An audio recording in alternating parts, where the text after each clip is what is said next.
CDL Exam Prep 2022 through 2023, page 64. You can appoint two older and more responsible students to guard the emergency exits. Show them how to help students evacuate in emergencies. One additional student should be appointed to guide other students to a safety zone. If there are no older students, teach all the students what to do in an emergency. Show them how to handle the exit doors. Also, ensure you have your safety kit secured.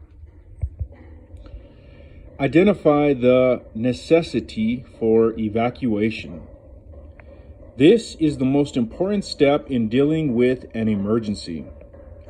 The best way to respond is to keep the students on board to ensure everyone is safe and prevent a bad situation from becoming worse. You must be certain of the appropriate solution before you start evacuating the students. Understand that there is a difference between the danger of fire and an actual fire, and between an actual fuel spillage and the smell of fuel. Examine the facts before you expose the students to more danger by bringing them out into the open. There are several situations where evacuation is compulsory. There is an actual fire or an obvious threat of fire. The bus suddenly stops close to or on a railroad crossing. A forthcoming collision requires evacuation. There is spillage of hazardous materials. Evacuating to a safe zone. Here are tips for utilizing a safe zone. It should not be less than 100 feet from the road where traffic is incoming. This safe distance will protect the students from any debris that may result from a collision.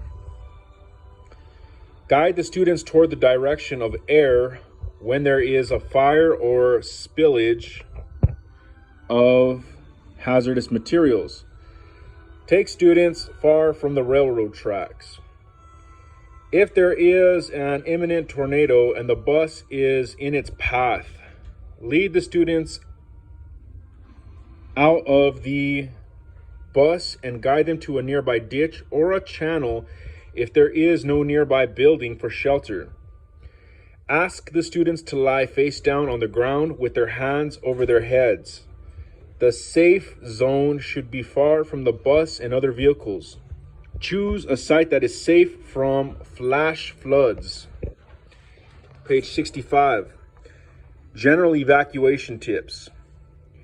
Decide if you are going to use the front, the back, or the side door for evacuation.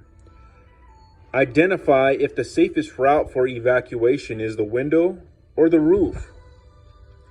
Do not hurry the students toward the door. Analyze the situation and choose the best exit. Set the brakes, switch off the engines, and switch on the vehicle's hazard warning lights. Call the dispatch office to inform them of the emergency and location and to tell them the kind of assistance you need. If there is no signal or the radio is not functional, see if a passing motorist can help you. If none of these is available, send two mature students to go for help. Ensure the evacuation is orderly. Be careful about moving a student who has sustained a neck or spinal injury. This is to avoid exacerbating the injury. Leave injured students where they are unless they are in grave and immediate danger. Go around and check to confirm that every student has been removed from the danger zone. Take account of all students and check that they are all safe.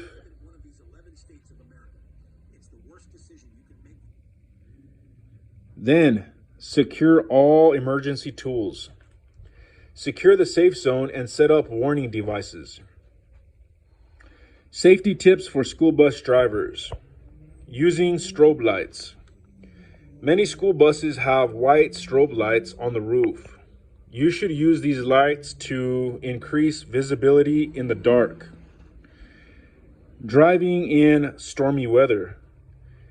It is more difficult to keep control of the steering wheel when a strong wind is hitting your vehicle. This kind of wind may threaten to push your bus off the road and send it off course.